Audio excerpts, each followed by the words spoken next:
guys, ini adalah program asal-usul channel Historia.id. Jangan lupa subscribe dan aktifkan notifikasinya ya. Kotoran manusia mulai jadi masalah begitu manusia hidup menetap dan buang air besar di sekitar tempat tinggal mereka. Ketika kepadatan penduduk terus meningkat, tinja pun semakin menumpuk dan menjadi sumber penyakit. Untuk mengatasinya, manusia di berbagai belahan dunia mulai mencari cara untuk mengatur pembuangan kotoran mereka. Seperti kebanyakan teknologi kuno, toilet telah ditemukan di beberapa budaya dan melalui berbagai tahapan inovasi. Namun, bicara soal toilet tertua tentu tergantung pada bagaimana toilet didefinisikan. Kata itu bisa berarti lubang di mana kotoran dibuang menuju selokan, bisa juga pot tempat kotoran di dalam kamar, atau hanya lubang tempat buang air besar. Inilah perkembangan sejarah jamban. Sekira 4.500 tahun yang lalu, orang-orang di Mesopotamia telah membangun kursi di atas lubang pembuangan. Tinja akan jatuh melalui celah terbuka di pangkalnya dan mengalir melalui pipa tanah liat ke pembuangan. Namun teknologi revolusioner ini sepertinya tak begitu diminati karena ia jarang ditemukan di rumah-rumah.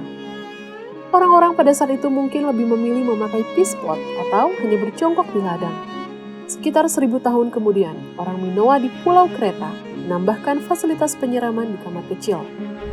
Merupakan fasilitas yang hanya dimiliki oleh kaum elit. Salah satu toilet siram paling awal ditemukan di istana Knossos dari peradaban Minoa di Kreta.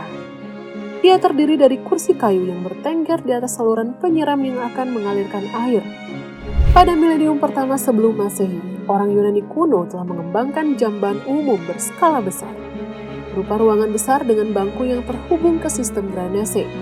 Bangku-bangku itu terletak di atas saluran air yang terus mengalir menuju saluran pembuangan.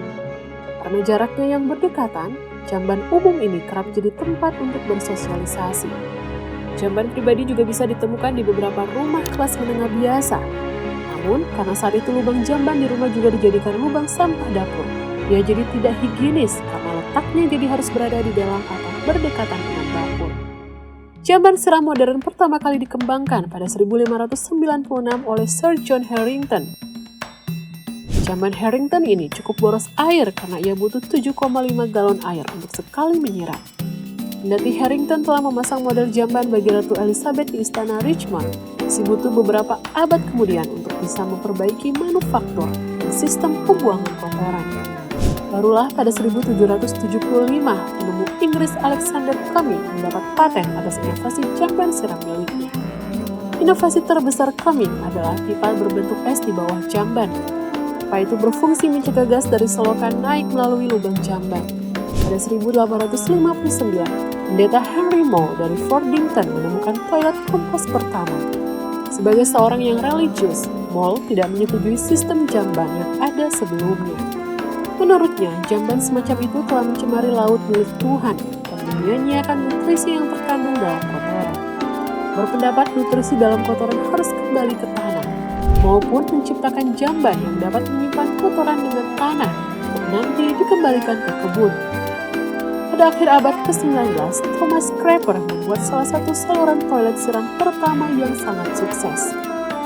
Crapper bukanlah penemu jamban, tapi ia mengembangkan mekanisme pengisian tangki yang hingga kini masih digunakan di toilet sampai sekarang.